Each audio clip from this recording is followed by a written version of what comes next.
Então vamos lá, né? Quinto ano, dar continuidade às nossas correções de segunda-feira.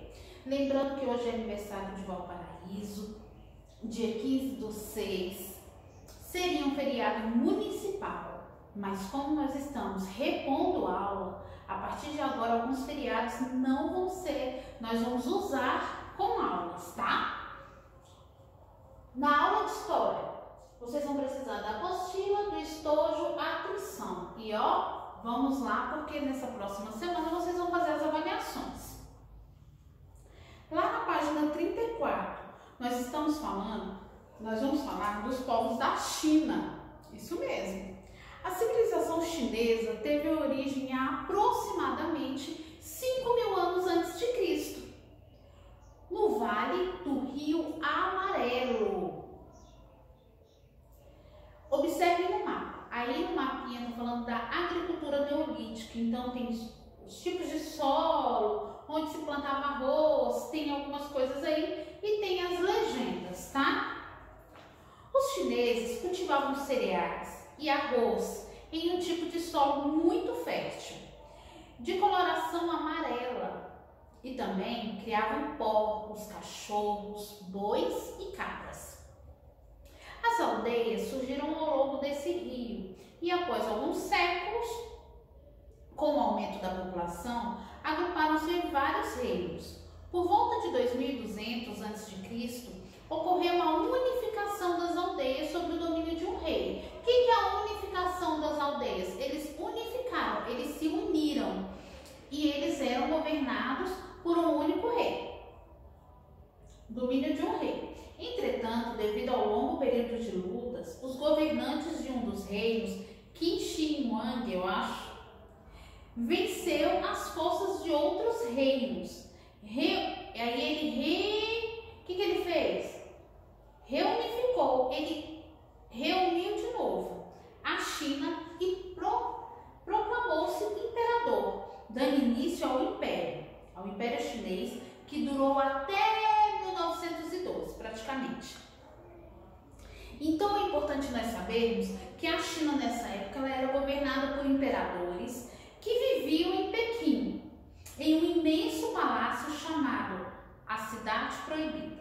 Então como que chamavam esse palácio? A Cidade Proibida, de onde eles nunca saíam.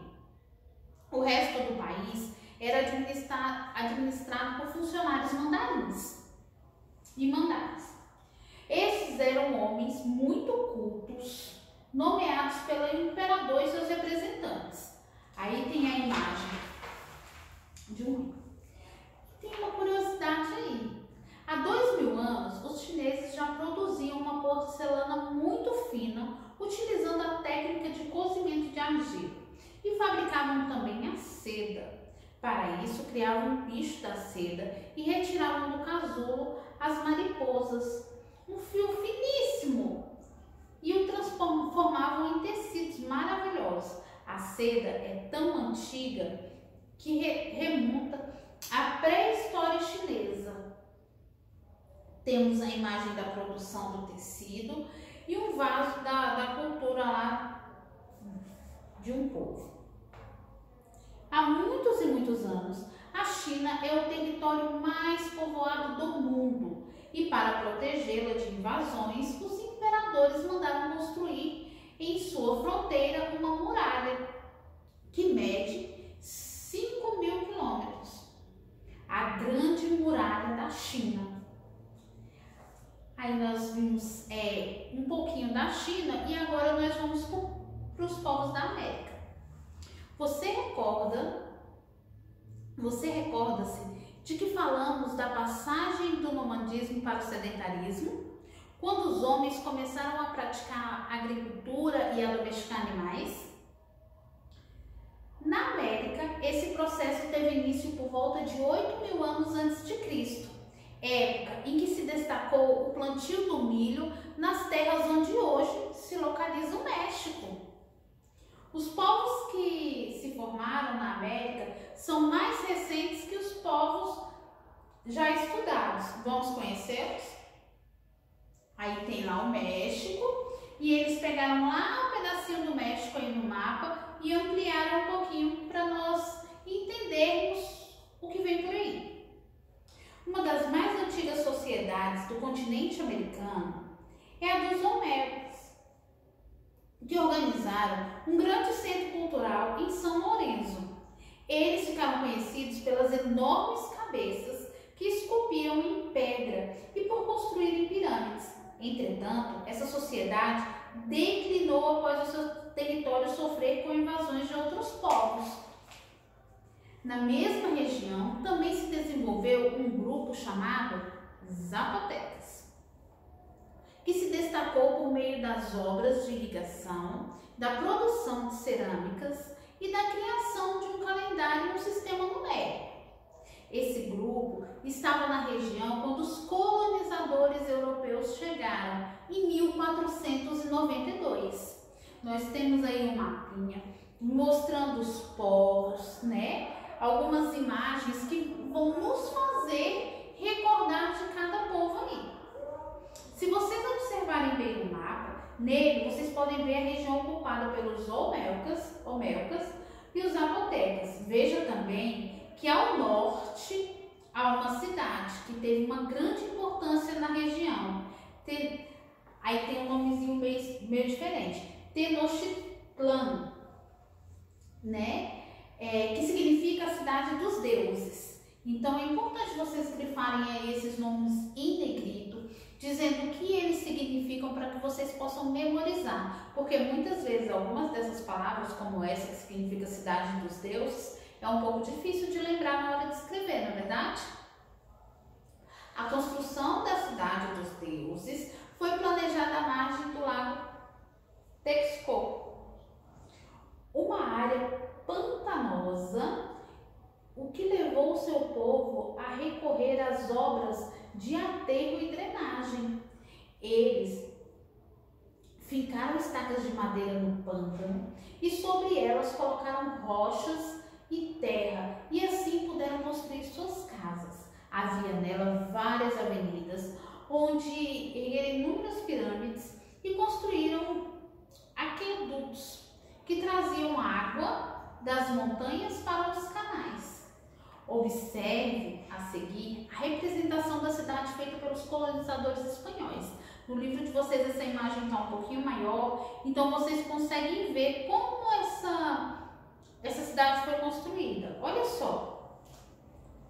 Outro grupo importante na região foi dos maias, que sofreram a influência da cultura dos Olmecas. E com a descendência desse povo foram dominando a região. Os maias formaram várias cidades e para cada uma delas havia um rei que governava em nome de Deus, de um Deus. Então eles faziam uma cidade, tinha um rei e esse rei governava em nome de um dos deuses lá que eles acreditavam. A maioria da população vivia nas aldeias e por meio de uma rede de estradas que ligavam as várias cidades, podiam transitar entre elas para praticar o comércio. Observe novamente o mapa anterior e vejam que na região central encontramos os mexicas, os quais dominavam os povos da região, construindo um grande império, ou seja, uma grande área territorial em que o poder se concentrava na figura de um rei ou um imperador. Esse povo ficou conhecido por astecas e seu imperador viveu na cidade de Tenochtitlan. Vejam lá das ruínas dessa cidade. Ao lado aí nós temos algumas ruínas na imagem, na qual vocês podem observar. Estudos arqueológicos indicaram que na América do Sul, mais especificadamente lá na região onde se localiza o Peru, foi construída a mais antiga cidade da América, a cidade de Caral. Nela viveu uma sociedade bem anterior aos Olmecas. Erguida aproximadamente 2627 a.C., Caral se destacou pela construção de várias pirâmides, tão antigas quanto as do Egito. Então aí existem algumas imagens onde vocês podem observar, e tem duas ruínas abaixo, e tem o mapa da cidade de Caral, tá? Tem as ruínas de Caral e Cusco, no Peru. Nessa cidade foram desenvolvidas técnicas de irrigação. Na agricultura, a população cultivava algodão, frutas e vegetais e trocava os produtos como peixes que vinham do litoral. Por volta de 1800 a.C., esse povo foi dominado pelos incas. Então nós já falamos dos maias, dos astecas e agora nós estamos falando dos incas. Uma sociedade que organizou um estado militarista, ou seja, baseado na força do exército, equipado e treinado para submeter a outros povos. Os incas eram governados por um imperador, o Sapa Inca, que da cidade de Cusco administrava todo o seu império. Nessa sociedade, o governante tinha uma grande ligação com os deuses, sendo que o Sapa Inca era considerado filho do deus Sol, o principal deles. Então, após ler o texto, nós vamos fazer o quê? A Tia Vênus vai corrigir essas duas questões. Eu vou falar um pouquinho sobre as dramatizações e as outras atividades que vocês precisavam fazer.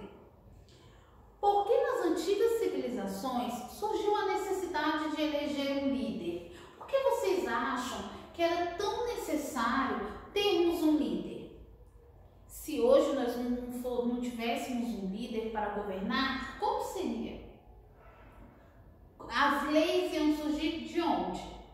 Então, por que era necessário ter um líder para representar? Na medida que os grupos que eles iam crescendo e se fixando em um lugar, precisavam de uma organização, não é verdade? Nesse momento se fez necessária a liderança, porque precisa de um para falar, para organizar, senão vira bagunça, não é verdade? Então vamos lá, para quem não respondeu, número 1, página 40, página 40, número 1. Na medida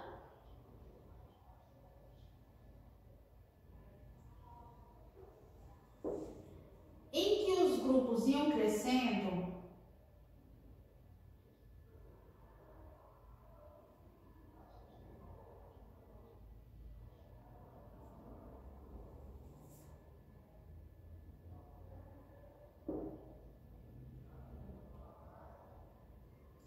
o que ia acontecendo? Eles iam crescendo e se fixando.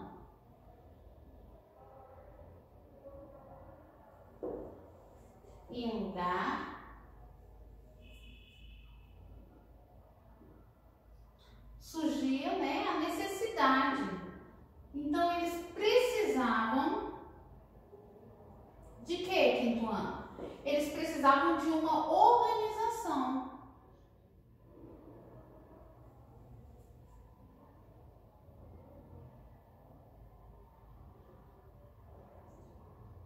De uma organização para quê? E nesse momento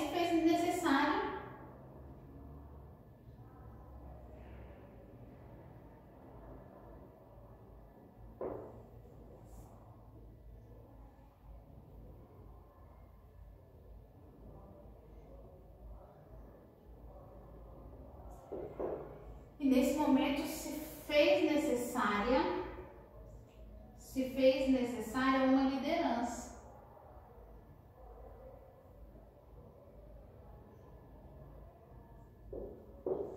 Certo?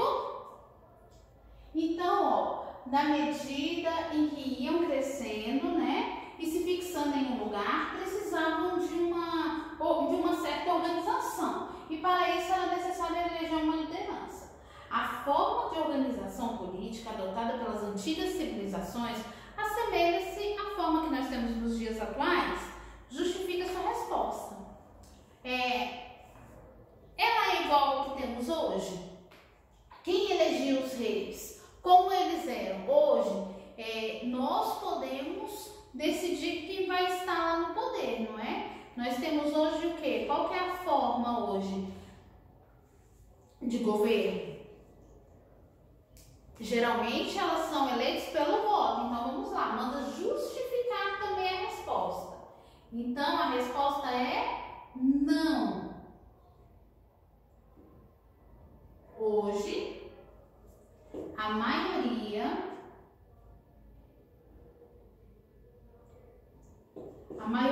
dos governos são eleitos pelo voto. A maioria dos governos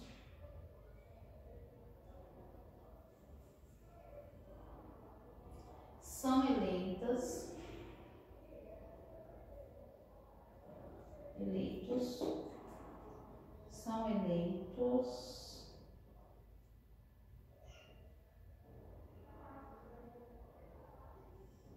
pelo voto, certo? Ainda existem reinados e governantes nos ditatoriais, mas vamos colocar aqui que ainda existem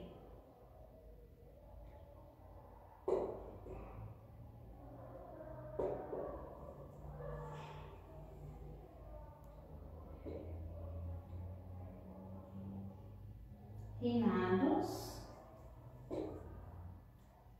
e governos ditatoriais.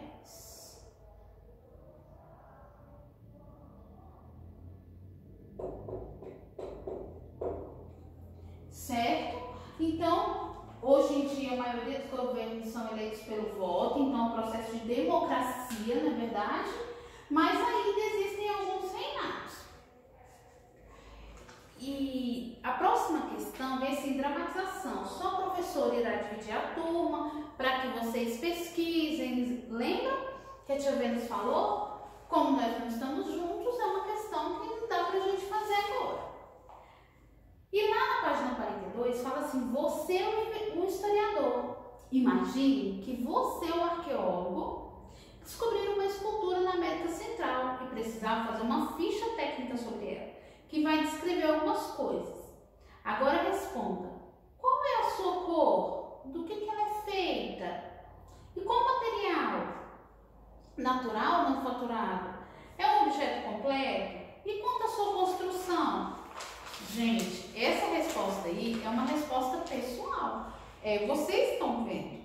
Agora que você conseguiu explorar a imagem, faça um pequeno texto descrevendo o objeto estudado. Então, a partir das informações que vocês preencheram lá na questão anterior, vocês vão fazer um pequeno textinho, tá? E aí, essa nossa aula de história, ela vai ficando por aqui. Mas na próxima segunda-feira, a tia Vênus vem falar um pouco das cerâmicas, tá? Falar das cerâmicas, aguardem que o novo material de vocês já deve estar chegando em casa, viu? Tchau, tchau, um beijo e até amanhã.